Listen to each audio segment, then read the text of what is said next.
माता सीता का हरण होने के बाद भगवान राम को लंका तक पहुंचने के लिए समुंदर को पार करना था और इसके लिए वानर सेना ने उनकी सहायता की।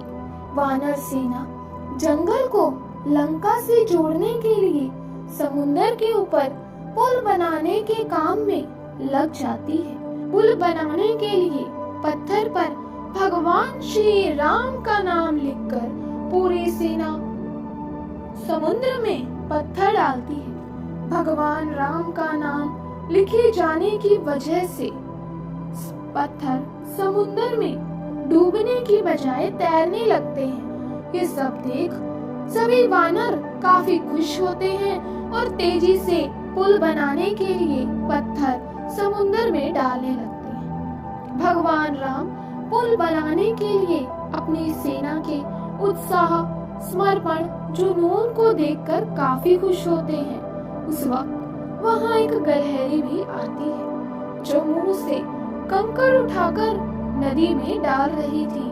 उसे ऐसा बार बार करते हुए एक वानर देख रहा था।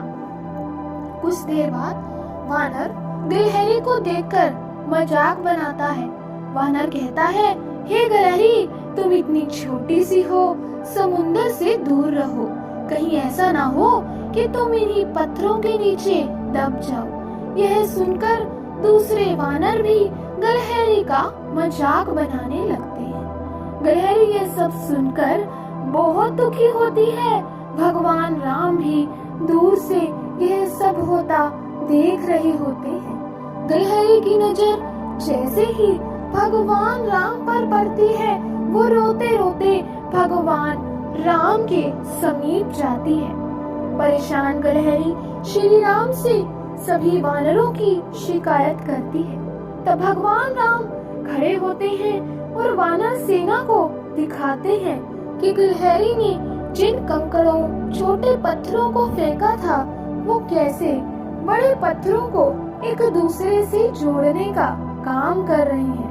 भगवान राम कहते हैं, अगर गिलहरी इन कंकड़ों को नहीं डालती तो तुम्हारे द्वारा फेंके गए सारे पत्थर इधर उधर बिखरे रहते। ये गिलहरी के द्वारा फेंके गए पत्थर ही हैं जो इन्हें आपस में जोड़े हुए हैं। पुल बनाने के लिए गिलहरी का योगदान भी वानर सेना के सदस्यों जैसा ही अमूल्य है।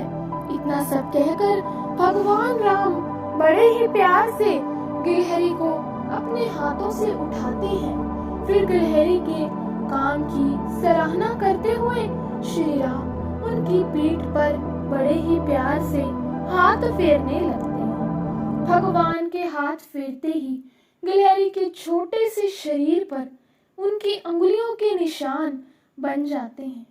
तभी से माना जाता है कि गिलहरियों के शरीर पर मौजूद सफेद धारियां कुछ और नहीं बल्कि भगवान राम की उंगलियों के निशान के रूप में मौजूदा उनका आशीर्वाद है।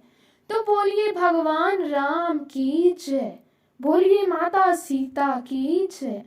इसी तरह से कथा और कहानी सुनने के लिए आपसे विनती है कि हमारे चैनल को सब्सक्राइब जरूर कर लीजिए ताकि आपको आने वाली वीडियोस का नोटिफिकेशन मिलता रहे।